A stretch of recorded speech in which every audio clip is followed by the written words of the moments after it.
خودی کو کر بلند اتنا. یاد رکھیے گا, he says خودی کو کر بلند اتنا. he doesn't say کہ خودی جب کا بسیرا تیرے دل میں ہوگا تو پھر یہ معاملات ہوں گے. اسے جب خودی کو تو اتنا بلند کر لے کہ ایک وقت ایسا آئے گا کہ خدا تیرے سے پوچھے گا کہ تو کیا چاہتا ہے. Now, did he come up with this? No, he didn't. He read this. And I know where he read this because we all read this. This thing happened twice. The most famous of it, of those two, is the story of Abdullah bin Haram, where God, without any intervention of any angel, like Musa alayhi salam, اللہ تعالیٰ نے عبداللہ بن حرام سے پوچھا کہ تو کیا چاہتا ہے. عبداللہ بن حرام is the father of Jabir bin Abdullah, who drew the lot of who's going to fight in this war, and he went to Uhud because Jabir bin Abdullah had gone to Badr. So when the Prophet ﷺ narrated to Abdullah bin Haram's mother, Jabir's dadi, because she asked کہ میرے بیٹے نے شرمندہ تو نہیں کیا آپ کو, لڑنے کے لیے گیا تھا. So the Prophet ﷺ said کہ میں تمہیں بتاؤں کہ تمہارے بیٹے نے کیا کیا. And she said, please tell me. And the Prophet ﷺ speaks about whatever happened to Abdullah bin Haram. And he narrates, the Prophet ﷺ narrates the story to a mother about her son کہ ان کے بیٹے نے کیا level achieve کر لیا. اور I'm not going to go into detail of Abdullah bin Haram کے ساتھ کیا ہوا, but in one line, جب وہ لڑتے لڑتے اس جگہ پہ پہنچے کہ ان کا وہ جو بازو تھا وہ لٹک رہا تھا, تو he pulled off his arm کہ یہ میرے راستے میں آ رہی. Of course that wound was too fatal when he was about to die all of a sudden. اور یہ عہد کی لڑائی ہے, of course, the toughest of them all of a sudden the Prophet says to the mother, Abdullah, he said that Allah subhanahu wa ta'ala in all his glory, without the intervention of Jibreel or any other angel, comes straight to Abdullah bin Haram and says, oh Abdullah, tell me what you want. And Abdullah bin Haram, the Prophet says, do you know what your son replied? And she says, what did my son say to Allah when he asked him this question?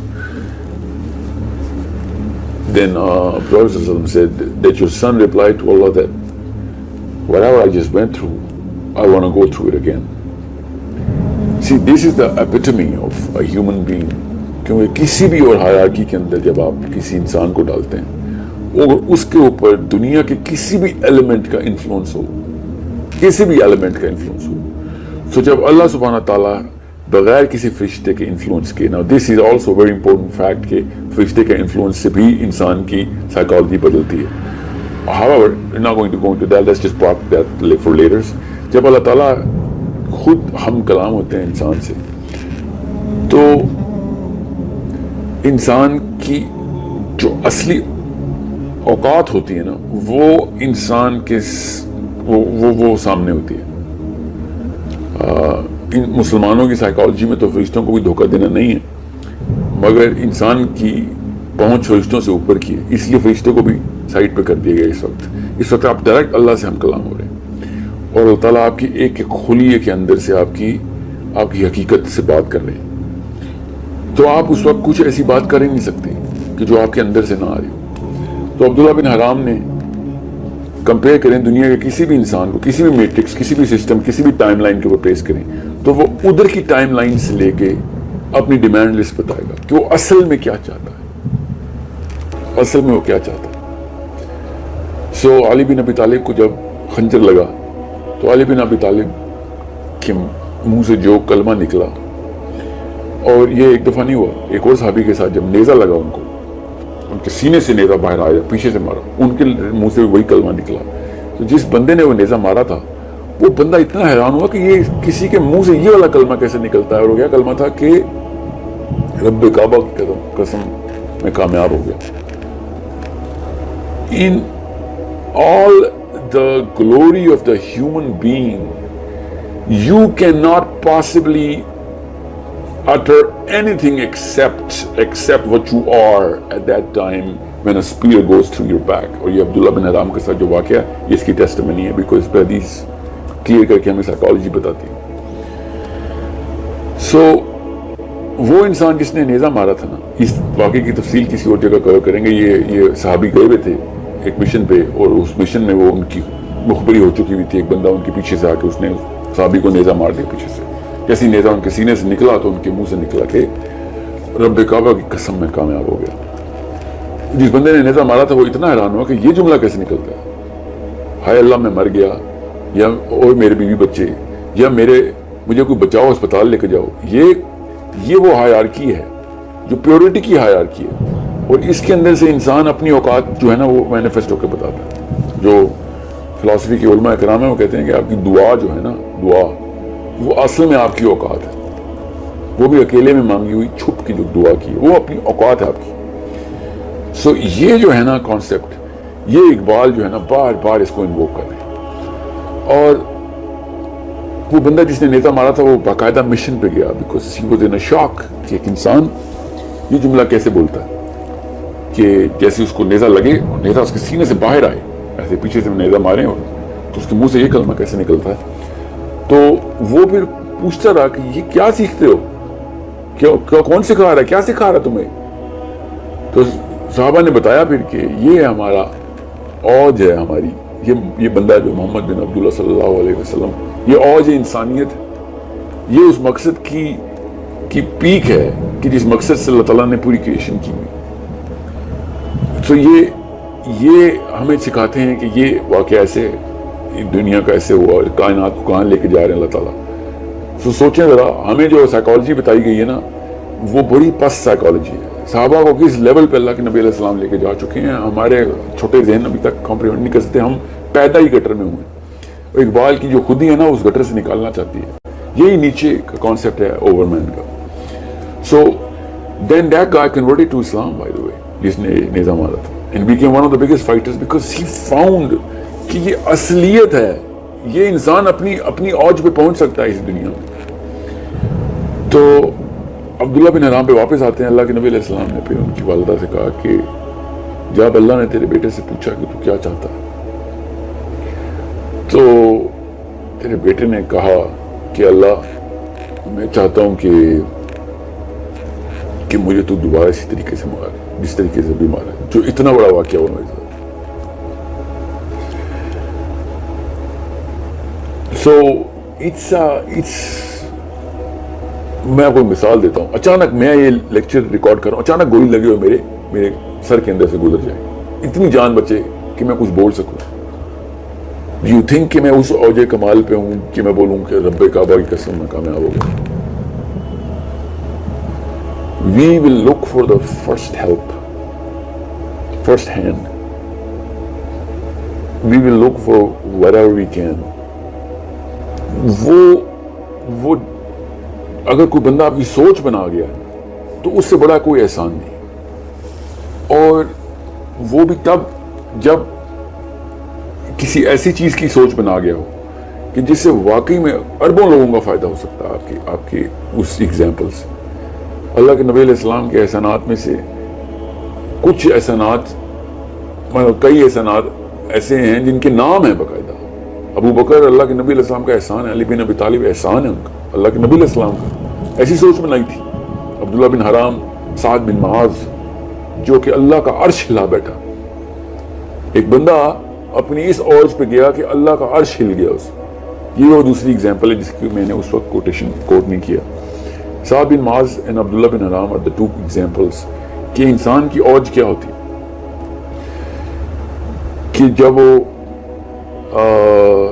شہید ہوئے سعد بن معاذ خندق میں, تو اللہ کے نبی علیہ السلام اچکتے ہوئے ان کے کمرے میں, پہلے تو وہ بھاگے, پیچھے صحابہ بھی بھاگے کہ کدھر چلے, اللہ کے نبی السلام ایسے بھاگے کیوں ہیں. تو سعد بن معاذ, کیونکہ فرشتے نے آ کے بتا دیا اللہ کے نبی السلام کو کہ سعد بن معاذ جو ہے نا وہ شہید ہو گئے. So as he rain and he اچکتے ہوئے بیٹھے, تو ابو بکر صدیق نے پوچھا کہ یا رسول اللہ اس طرح کیوں آپ چاہ رہے ہیں. تو ہی سے میں فرشتوں سے بچ رہا ہوں, فرشتوں سے بچ رہا ہوں, کہ اتنا فرشتہ آ گیا ہے. یہاں تک کہ اللہ کے نبی علیہ السلام نے کہا کہ کائنات کے سارے فرشتے اس وقت سعد بن معاذ کے انتظار میں کہ پہلے ہاتھ کون ملائے گا اسے. اور اس لیول کی ڈیمانڈ اس وقت کریٹ ہوئی ہے اس وقت کائنات کے فرشتوں کی کہ جیسے ہی سعد بن معاذ کی روح نے آنا ہے تو ہم نے مسافہ کرنا ہے. اتنے زیادہ ڈیمانڈ ہے کہ جن فرشتوں نے اللہ کا عرش سنبھالا ہوا ہے, ایسے اٹھایا ہوا ہے, وہ بھی عرش چھوڑ کے بھاگے ہیں کہ ہمیں ساتھ سے ملنے پر. یہ ہے وہ اوج جس کی اقبال کی شاعری نے کئی دفعہ مثالیں دینے کی کوشش کی ہے, مگر چونکہ لوگ ہسٹری نہیں پڑھتے ان کو نہیں پتا کہ کانٹیکسٹ بلڈ کیسے کر رہے اقبال. سو حضرت کے بارے میں تو ایسی حدیث ہے کہ مطلب ان کا لیول دیکھیں, حضرت نے کیا لیول اچیو کیا کہ اللہ کے نبی علیہ السلام کی ایک حدیث ہے کہ قبر جو ہے نا وہ ہر انسان کو ایسے جکڑ لیتی ہے جیسی اس کو ڈالا جاتا ہے. ابھی دیکھیں اللہ کے نبی علیہ السلام کیسے میٹافور استعمال کرتے ہیں. قبر ایسے جکڑتی ہے چاہے سعد کی قبر کیوں نہ ہو. یہ اللہ کے نبی علیہ السلام بتا رہے ہیں کہ ایک انسان اس لیول پہ پہنچ جائے کہ وہ ایک benchmark of the prophet صلی اللہ علیہ وسلم بن جائے کہ اللہ کے نبی علیہ السلام جب بینچ مارک بنائیں تو ایک بندے کا نام لے لیں. سو it is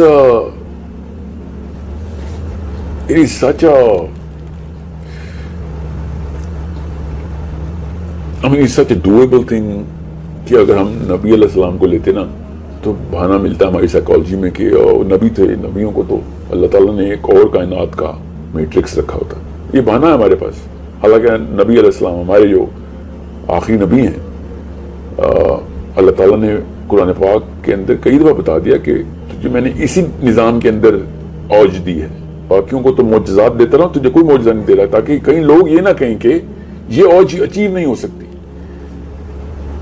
سو جس آسمان سے آدم نیچے آئے ہیں نا وعدہ لے کے, کوئی سزا کے نہیں طور پر مسلمان ہیں, اسی آسمان پہ اللہ کے نبی علیہ السلام کو لے کے اللہ تعالیٰ گئے ہیں معراج پہ, پوری سائیکل کمپلیٹ کی کہ یہ وہ بندہ ہے جو پہنچ گیا اس جگہ پہ کہ جس جگہ سے یہ جو اوج کا جو سلسلہ ہے وہ سٹارٹ ہوتا ہے. بالکل ایک سرکل بنایا, بس آدم کا نیچے آنا اور اللہ کے نبی علیہ السلام کی معراج. So this is how Iqbal looks at it and I look at it, and this is how we better look at it to understand the value of the Sahaba and the concept of Sahabi. Because کوئی بہانہ نہیں ہے کسی کے پاس کہ صحابی ہے تو وہ تو صحابی تھے, اور صحابی تھے یہی صحابی پہلے مسلمان ہی نہیں تھے. اللہ تعالیٰ نے جان کے وہ انسانوں کو جو پہلے کفر میں تھے مسلمان کیا گیا کہ بعد کی امت کو یہ نہ کہیں تھے کرپشن آ جائے کہ وہ کوئی اور لوگ تھے اور ان کے اوپر کوئی اور معاملات چل رہے تھے. کوئی ایسا, میرے اوپر بھی وہی معاملہ چل رہا ہے جو کہ سعد بن معاذ پہ تھا. ہمارے سامنے کشمیر فلسطین چل رہا ہے اور جس کی دور کی بات ہے, پہلا قدم ہی نہیں اٹھاتے ہم, حق بات ہی نہیں کر سکتے تو عمل تو بہت دور کی بات ہے. سو اپنی اپنی اوقات انسان کو ان ٹیمپلیٹس کے تھرو لے کے آنی ضروری ہے کہ میجر کس یارڈ سٹک پہ کر رہا ہوں. This is why I need you to, and this how I need you to understand. I know I dragged it a little bit this was very imperative کہ میں اس کی ایپلیکیشن کو elicit کر کے اس کانسیپٹ کو دوں, so that you can understand that Iqbal was a person who was interpreting the application of Khudi as well as the concept, even if that concept, if assuming that concept was Nietzsche's concept. So I hope this is going to help you settle this once and for all. دین کی بات پھیلانا صدقہ جاریہ ہے. ثواب کی نیت سے ویڈیو کو شیئر ضرور کیجیے. جزاک اللہ.